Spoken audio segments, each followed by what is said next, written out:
बोले राजा रामचंद्र भगवान की जय, कृष्ण कन्हैया लाल की जय, गरुड़ भगवान की जय, बजरंगबली महाराज की जय, अम्बे मात की जय।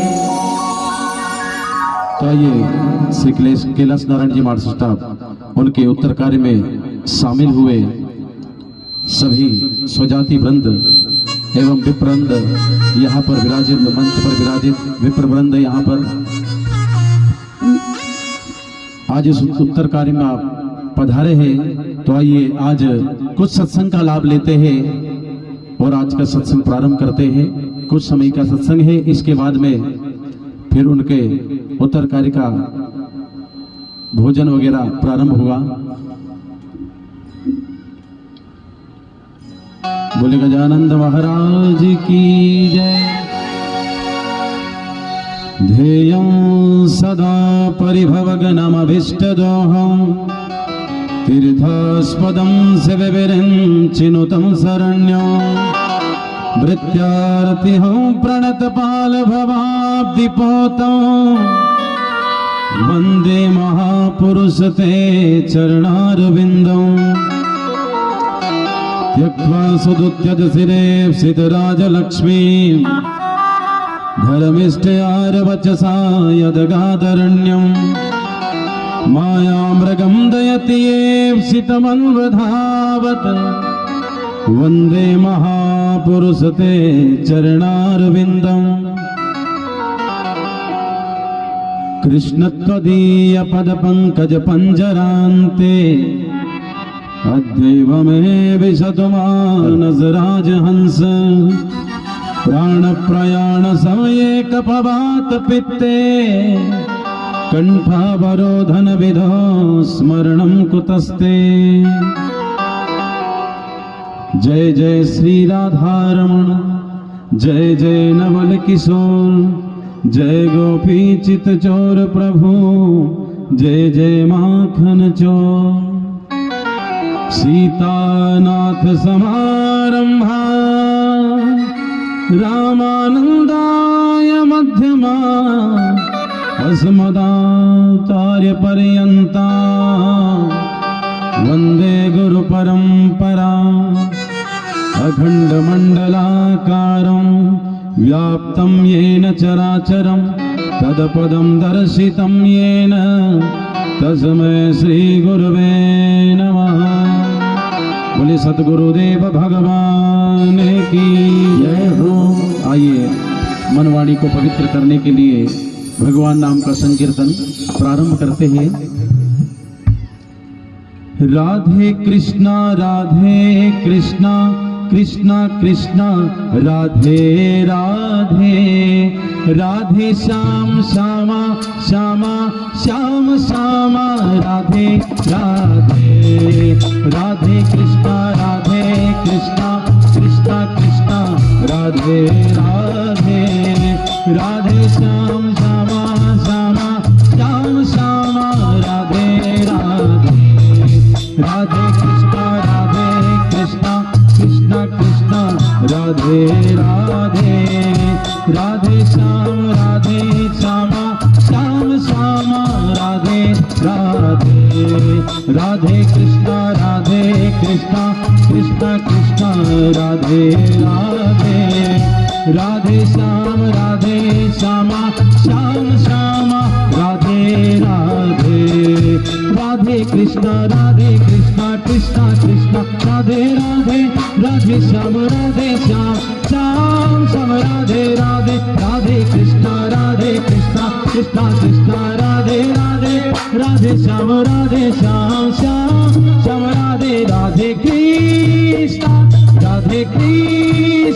कृष्णा कृष्णा राधे राधे राधे, राधे श्याम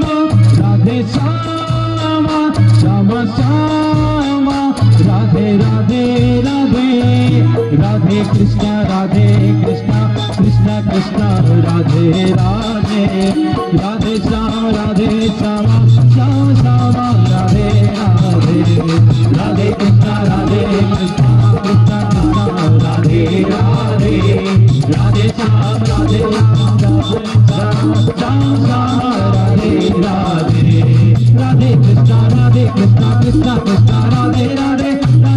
राधे श्याम श्याम श्याम राधे राधे राधे कृष्ण राधे कृष्ण कृष्ण राधा राधे राधे राधे श्याम श्याम श्याम राधे कृष्ण कृष्ण कृष्ण राधे राधे राधे राधे श्याम राधे श्याम श्याम श्याम श्याम श्याम राधे राधे कृष्ण कृष्ण कृष्ण कृष्ण राधे राधे राधे श्याम श्याम श्याम श्याम राधे श्याम श्याम राधे राधे श्याम श्याम राधे राधे श्याम श्याम राधे राधे श्याम श्याम राधे राधे। भाग्य विहारी लाल की, राधा रानी सरकार की। आइए सत्संग प्रारंभ करते हैं आज का। भाग्योदयेन बहुजन्म समर्जितेन सत्संगमं च लभते पुरुषो यदा वै अज्ञान हेतु कृतमोह मदान्धकारनाशं विदाय हि तदोदयते विवेकः।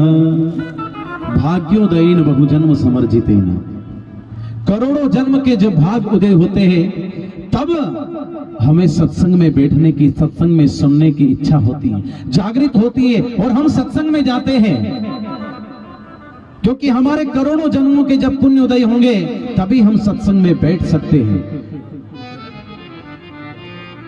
और बड़े विवेक से, बड़े ज्ञान से सत्संग, और सत्संग किनको मिलता है? जिन पर भगवान की कृपा होती है, क्योंकि बिन सत्संग विवेक न होए, राम कथा बिन सुलभ न सोई। बिना सत्संग के विवेक नहीं आता, ज्ञान नहीं आता, और बिना सत्संग के ज्ञान जब आएगा नहीं तो व्यक्ति जो सत्संग में है, सबसे पहली पीढ़ी होती है सत्संग की। अगर आपने सुना है तो सत्संग की सबसे पहले पीढ़ी होती है कि श्रवणम, सबसे पहले सुना जाता है और सुनने के बाद में उसका मनन किया जाता है। श्रवणम कीर्तनम विष्णु स्मरणम पाद सेवनम अर्चनम वंदनम दास्यं सख्यमात्म निवेदना।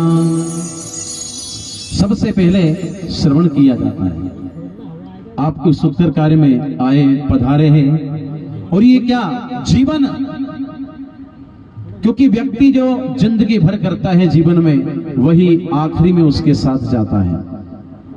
ये जीवन 100 वर्षों का कहा गया है, लेकिन कोई पहले चला जाता, कोई बाद में, कोई 100 वर्ष पूर्ण भी कर लेता है। क्योंकि इस संसार रूपी मेले में हम आए और आकर के यहां पर आए और आकर के हमने अगर पुण्य नहीं कमाया, पुण्य अर्जित नहीं किया, तो हमारे मनुष्य जीवन पर धिक्कार है। क्योंकि जिस परमात्मा ने तुमको जन्म दिया है, उस परमात्मा ने किस लिए भेजा तुमको? अच्छी योनियां जन्म दी, अच्छी अच्छी योनि, और मनुष्य योनि सबसे श्रेष्ठ मनुष्य योनि है। इस योनि में आपने जन्म लिया है, और इस जन्म में लेकर आपने मनुष्य योनि में जन्म लिया, इसके बाद भी आप अगर सत्संग नहीं करते हैं, भगवान का संकीर्तन, पूजन, अर्चन, वंदन नहीं करते हैं, तो परमात्मा को क्या जवाब दोगे आप? क्योंकि जीवन खत्म हुआ तो, जब व्यक्ति का जीवन खत्म हो जाता है तब उसको मालूम पड़ता है कि मुझे किस लिए भेजा यहाँ पर परमात्मा ने। क्योंकि जीवन खत्म हुआ तो जीने का ढंग आया, जीवन खत्म हुआ तो जीने का ढंग आया, जीवन खत्म हुआ तो जीने का ढंग आया, जीवन खत्म हुआ तो जीने का ढंग आया, जीवन खत्म हुआ तो जीने का ढंग आया, जीवन खत्म हुआ तो जीने का ढंग आया, अरे जीवन खत्म हुआ तो जीने का ढंग आया, जीवन खत्म हुआ तो जीने का ढंग आया। जब सम्मा बुझ गई तब, जब सम्मा बुझ गई तब महफिल में रंग आया, सम्मा बुझ गई तब महफिल में रंग आया, हुआ तो जीने का ढंग आया, जीवन खत्म हुआ तो जीने का ढंग आया। प्रेम से आनंद लेते भगवान की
गाड़ी निकल जाती है, पता नहीं चलता, क्योंकि समय में पता नहीं चलता। समय की गति जो है कोई समझ नहीं सकता, क्योंकि एक समय का दिन बड़ा, समय समय से हो कहे समय समय की बात, और एक समय का दिन बड़ा और एक समय की रात। इसलिए गाड़ी निकल गई से चला मुसाफिर, गाड़ी निकल गई चला मुसाफिर, गाड़ी निकल गई नब घर से चला मुसाफिर, गाड़ी निकल गई नब घर से चला मुसाफिर।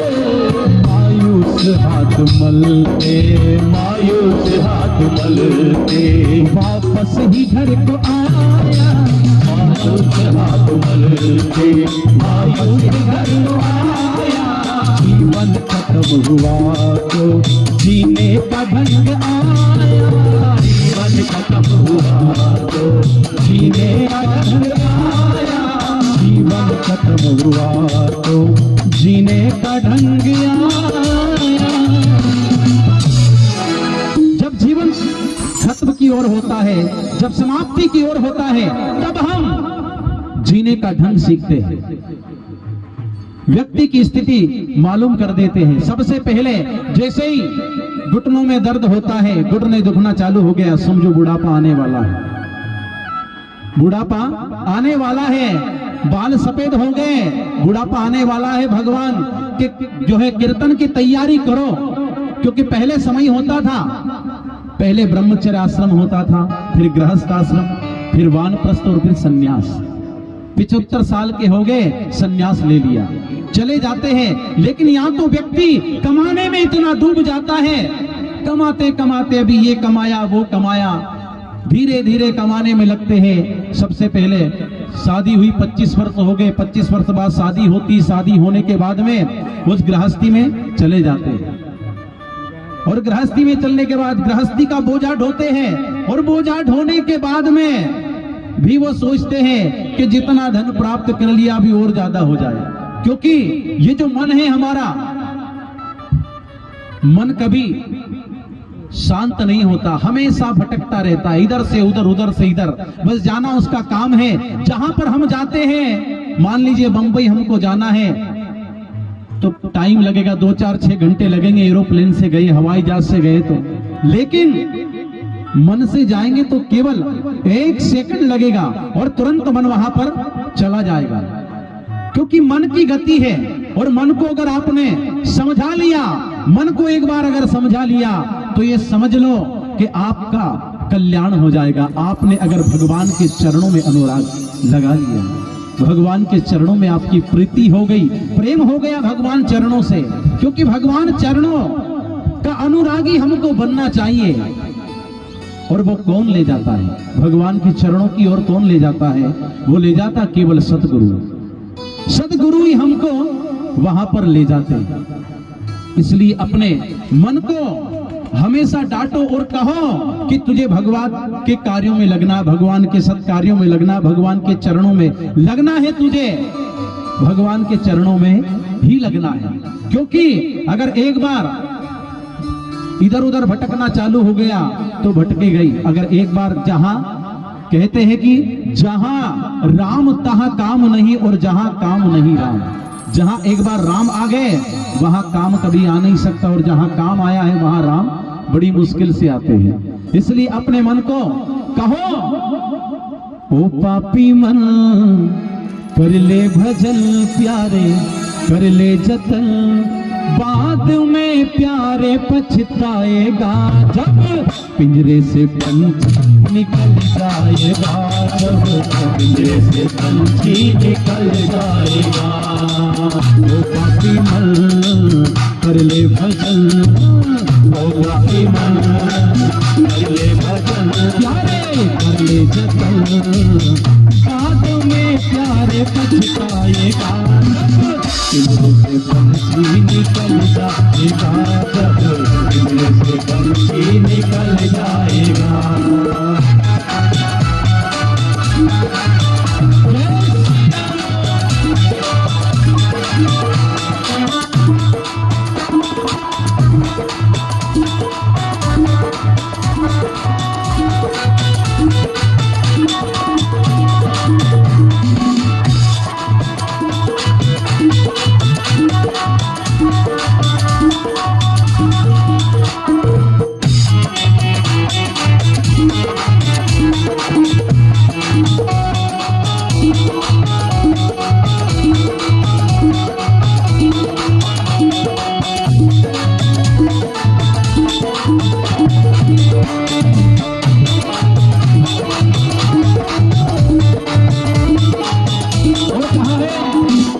चार दिनों का ये जग का मेला, चार दिनों का ये जग का मेला, चार दिनों का ये जग का मेला, चार दिनों का ये जग का मेला।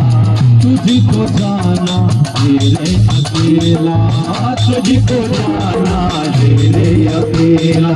खाली हाथ आया है और खाली हाथ जाएगा, खाली हाथ आया है और खाली हाथ जाएगा।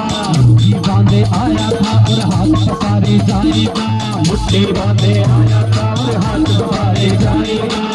बाद में प्यारे पछताएगा, जब पिंजरे से पंछी निकल जाएगा, जब पिंजरे से पंछी निकल जाएगा। ओ पापी मन कर ले भजन प्यारे, कर ले जतन बाद में प्यारे पछताएगा, जब पिंजरे से पंछी निकल जाएगा, जब पिंजरे से पंछी निकल जाएगा, जब पिंजरे से पंछी निकल जाएगा। इस तरह मन को समझाओ, समझाइश दो, क्योंकि मन बड़ा चंचल है।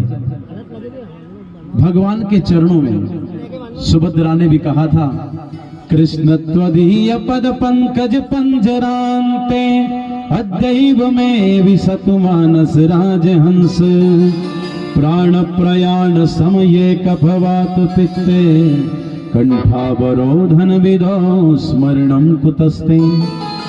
जब भगवान द्वारिकाधीश भगवान जाते हैं,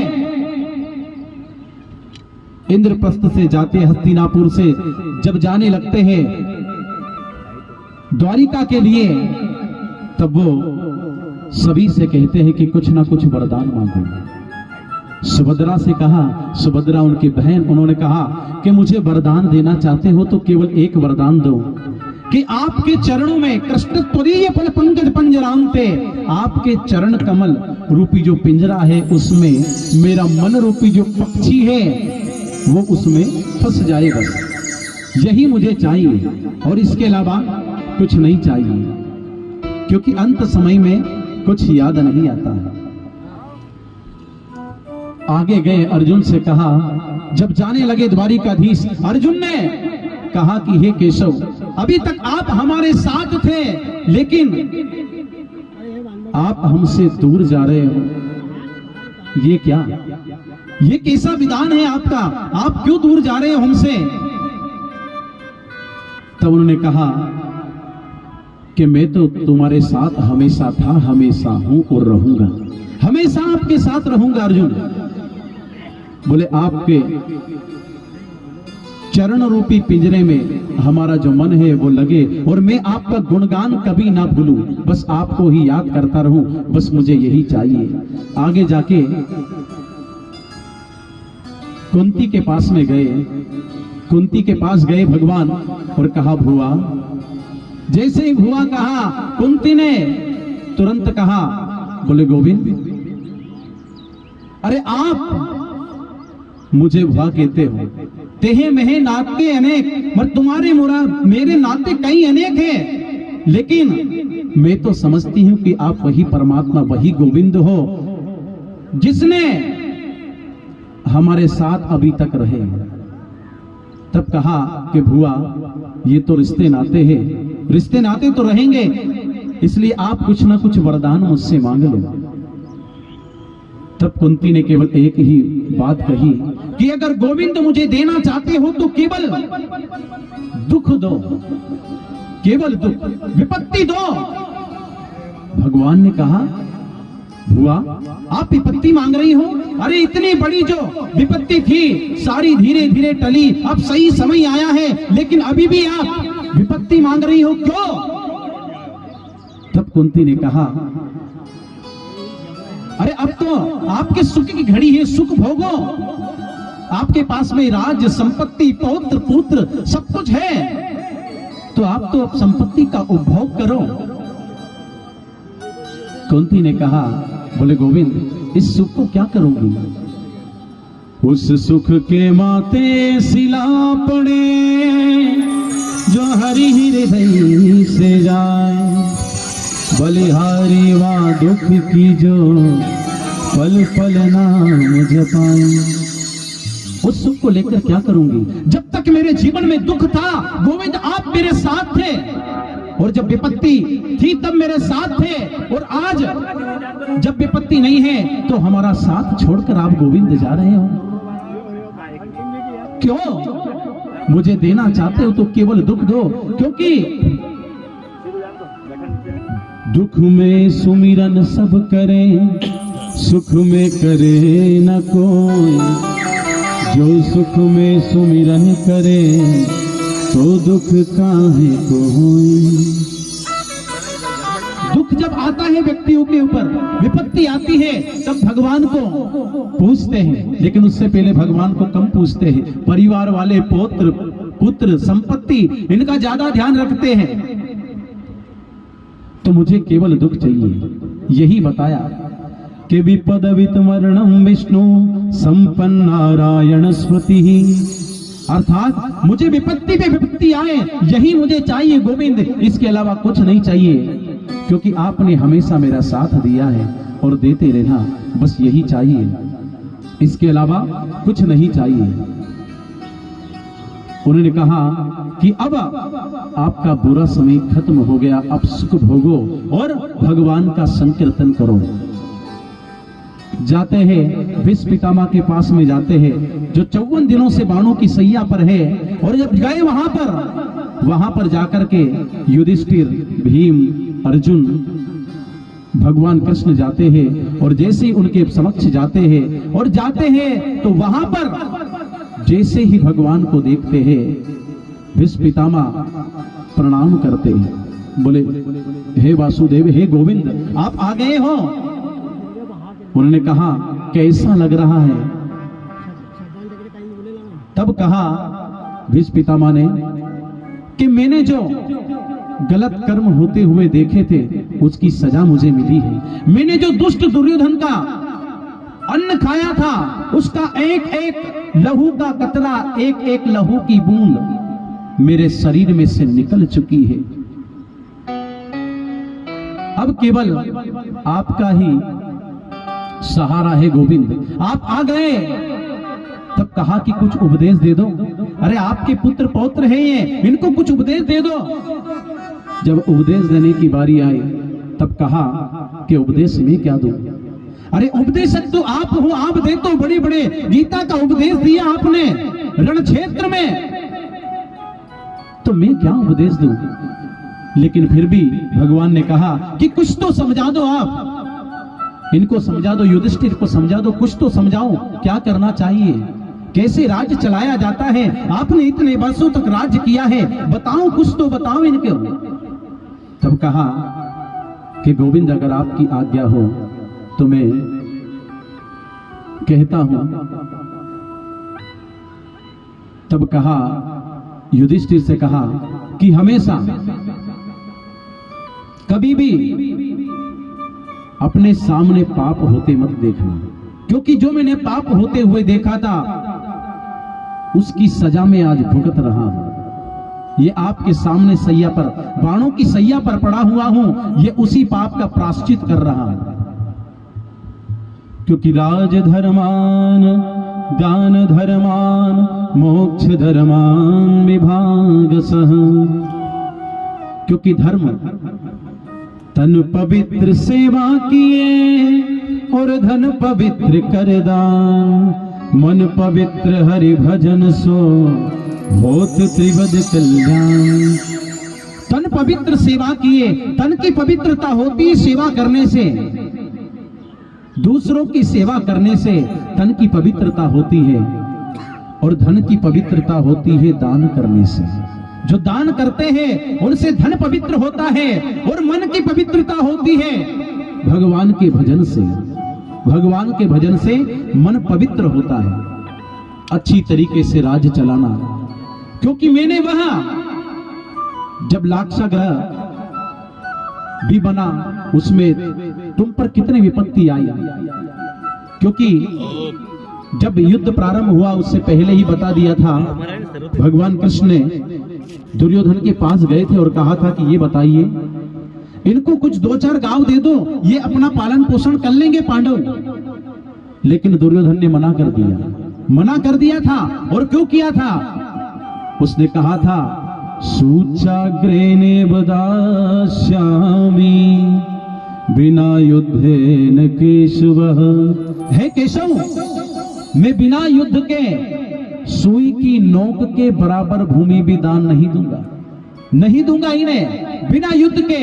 इनको युद्ध करना पड़ेगा, तभी इनको ये या तो मुझे जीत ले या मुझसे हार जाए। बस अगर हार गए तो कुछ नहीं मिलेगा, भाग जाएंगे, अगर जीत गए तो मेरा सर्वस्व ले लेंगे। उधर जब कुंती को उपदेश दिया, भीष्म पितामह ने ऐसा जब कहा, तब उपदेश देते हुए कहा कि गोविंद मुझे अब अकेला छोड़ दो, केवल क्योंकि धीरे धीरे अब आ गया सूर्य जो है उत्तरायण में प्रवेश कर गया। तब की इच्छा मृत्यु का वरदान था भीष्म पितामह को। लेकिन जब गोविंद आ गए हैं, उन्होंने गोविंद की झांकी का क्या वर्णन किया कि प्रभु आपकी वो झांकी मैंने देखी जब रण क्षेत्र में मैंने कहा था, मैंने संकल्प ले लिया था कि मैं आज हरि हाथ शस्त्र ना गहाऊं, तो लाजो गंगा को शांतनु सुतना कहाऊं। मैं गंगा का शांतनु का पुत्र नहीं हूं अगर मैंने आज भगवान से अस्त्र नहीं उठवाया तो। और आपने अस्त्र न उठाने की प्रतिज्ञा खाई थी, कसम खाई थी, आपने शपथ ली थी। लेकिन आपने जब मैंने चलाए बाणों पर बाण चलाए अर्जुन पर, अर्जुन का गांडीव भी गिर रहा था, तब आपने एक शेर की भांति जो रथ का पहिया था उसे उठाया और मेरी तरफ दौड़े। वो झांकी देख करके मैंने आपको प्रणाम किया गोविंद। ऐसा लग रहा था कोई हिंसक पशु, कोई शेर किसी को मारने आया है, और हाथ जोड़ लेते हैं और कहते हैं प्रभु उस झांकी के, क्योंकि आपने प्रबल प्रेम के पाले पड़कर प्रभु को नियम बदलते देखा। अपना मान टले टल जाए, पर भगत का मान न टलते देखा। आपका वो प्रेम, वो स्नेह आज भी मुझे याद है प्रभु। इस प्रकार दौड़े थे आपने अपने भक्त के खातिर, अपनी प्रतिज्ञा तोड़ दी प्रभु। तब कहा कि आपको तो इच्छा मृत्यु का वरदान है भीष्म पितामह, बोले प्रभु इच्छा मृत्यु का तो वरदान है, उत्तरायण में सूर्य आ गया है, एकादशी आ गई है, माघ का महीना आ गया है, मैं अब चलता हूं प्रभु, लेकिन मेरा एक निवेदन है। उन्होंने कहा क्या, कौन सा निवेदन है? भगवान ने सुंदर पुष्प छंद में स्तुति की और कहा, इतिमति रूप कल्पिता वितृष्णा भगवती सात्वत पुंगवे विभू। ये जो मेरी एक पुत्री है उसका मैं आपसे विवाह करना चाहता हूं। भीम, अर्जुन, युधिष्ठिर सब सोचते हैं कौन है ये? कौन सी पुत्री है? अरे आप तो ब्रह्मचारी हो, लेकिन आपकी पुत्री कौन है? तब भीष्म पितामह ने कहा, इतिमति रूप कल्पिता वितृष्णा, मेरी जो बुद्धि है, बुद्धि रूपी जो मेरी पुत्री है, उसको मैं आपको समर्पित करना चाहता हूं प्रभु बस। क्योंकि मेरी बुद्धि अभी तक अशुद्ध थी, लेकिन अब शुद्ध हो गई है, और देहांत काले तुम सामने हो मुरली बजाकर मन को लुभाते। अब यही मैं अपना तन त्यागता हूं प्रभु। भीष्म पितामह इधर से चलते हैं, भगवान के रथ में आरूढ़ होकर के भगवान के गोलोक धाम को जाते हैं। इधर जब द्वारिका चले जाते हैं, तब केवल बचता है पांडवों में एक दुर्योधन। कौरवों में एक दुर्योधन बचता है, बाकी 5 पांडव सारे सलामत, लेकिन एक दुर्योधन बचा कौरवों में, और दुर्योधन ने भी उसकी जंघा तोड़ दी थी। भीम ने जंघा तोड़ दी थी उसकी। जब वो बचा, उसके पास में अश्वत्थामा आया। अश्वत्थामा ने कहा, क्यों मित्र, कैसे हो? तब भी कहा दुर्योधन ने कि मेरी ये जंघा जो है वो किसने तोड़ी है? भीम ने तोड़ दी है, लेकिन अब मैं कैसे इनको समाप्त करूं? तब कहा कि एक काम करो, तुम कहो तो मैं उस 5 पांडवों की सिर काट कर ला देता हूं आपको। अश्वत्थामा ने जब ऐसा कहा तो दुर्योधन ने कहा कि ला सकते हो? बोले हाँ, क्यों नहीं। तुरंत गए और जाने लगे, बोले रात्रि में मैं सिर काट करके ले आऊंगा, 5 पांडवों का वध कर दूंगा, तुम्हारा प्रतिशोध पूर्ण हो जाएगा। इधर मेरे गोविंद भी लीला करते हैं, लीला पुरुषोत्तम है, लीला करते हैं। इधर गोविंद लीला करते हैं, और जिस शिविर में पांडव के पुत्र है उसमें पांडव आते हैं, और जहां पांडव सोए वहां पर पांडव के पुत्र चले जाते हैं, वहां पर उनको शयन कर देते हैं, रात्रि में पहरा देते हैं मेरे गोविंद। क्योंकि भक्त हमारे पग धरे वहां धरूं मैं हाथ, सदा संग लागत फिरू कबहू न छोड़ू साथ। मैं हमेशा उसके साथ में रहता हूँ, भक्त के साथ में रहता हूँ। जब पहले मेरा भक्त पैर रखता है, उससे पहले मैं अपना हाथ रख देता हूँ। क्योंकि भगवान की तरफ 2 कदम बढ़ाओगे, भगवान 10 कदम बढ़ाएंगे आपकी तरफ 10 कदम बढ़ाएंगे। एक बार कहते कि भगवान के कार्यों में रुचि तो लगाओ, एक बार भगवान की ओर अग्रसर तो हो, तुरंत गोविंद आपको अपने पास ले लेंगे। कई सारे उदाहरण बताए ऐसे, और भगवान नाम के संकीर्तन का बहुत ज्यादा उदाहरण बताया। क्योंकि सबसे पहले सतयुग में तपस्या करनी पड़ती थी, तपस्या करते थे कई वर्षों तक, जब जाकर के भगवान मिलते थे, वरदान मिलते थे।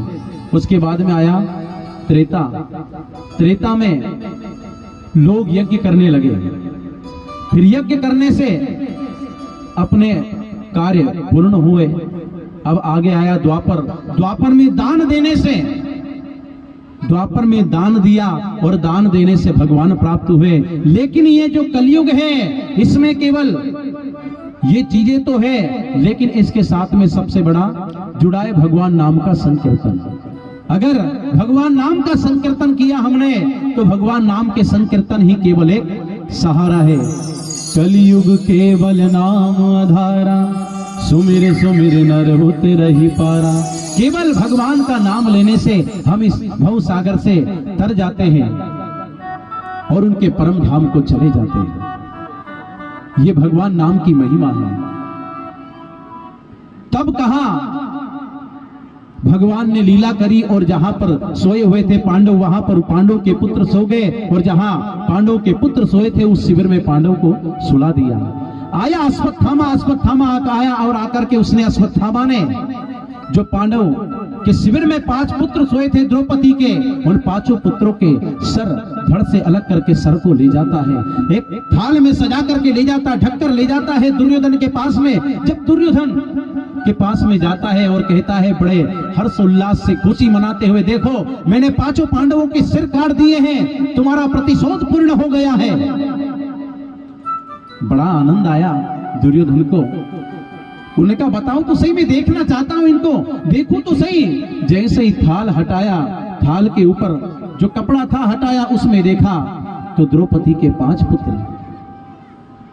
तब दुर्योधन कहने लगा, हे मूर्ख, ये क्या कर दिया तूने? तो हमारे वंश को ही समाप्त कर दिया है, तूने हमारे वंश को समाप्त कर दिया, वंश में पानी देने वाला कोई नहीं बचा, तू मेरी नजरों से दूर हो जा।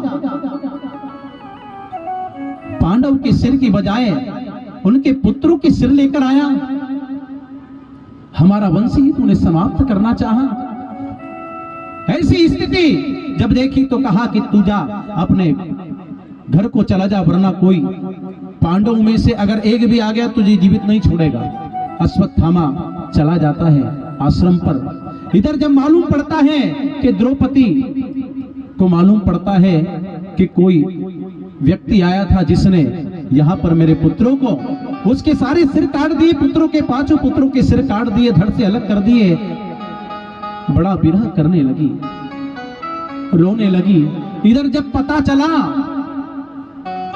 अर्जुन को, तो अर्जुन ने तुरंत अश्वत्थामा को पकड़ने के लिए दौड़ा, और जैसे ही दौड़ा अश्वत्थामा ने उधर से ब्रह्मास्त्र का प्रहार किया, और जैसे ही ब्रह्मास्त्र का प्रहार किया अश्वत्थामा ने, इधर भी अर्जुन जो था उसने भी ब्रह्मास्त्र का प्रहार किया। दोनों ब्रह्मास्त्र शांत हो गए। शांत होने के बाद उसको लेकर के आए और आकर के कहा कि हे द्रौपदी, ये तेरा बालकों का हत्यारा है, लेकिन हे ब्राह्मण पुत्र, सब कहने लगे इन्हें मार दो, इसे मार दो। द्रौपदी ने कहा कि एक मां की ममता मां ही जान सकती है, एक मां का दुख मां ही जान सकती है। हमारी गुरु माता अगर मान लो इसको मार दिया तो हमारी गुरु माता को कितना दुख होगा। तब भगवान से पूछा क्या करना चाहिए। उन्होंने कहा, बोले इसे मारो भी नहीं और छोड़ो भी नहीं। तब उसकी जो मणि थी वो निकाल ली और कहा कि ब्राह्मण का अगर अपमान हो जाता है, अपमान ही वध के समान होता है। हेलो, 1 मिनट के लिए क्षमा चाहूंगा। परम पूजनीय गुरुदेव।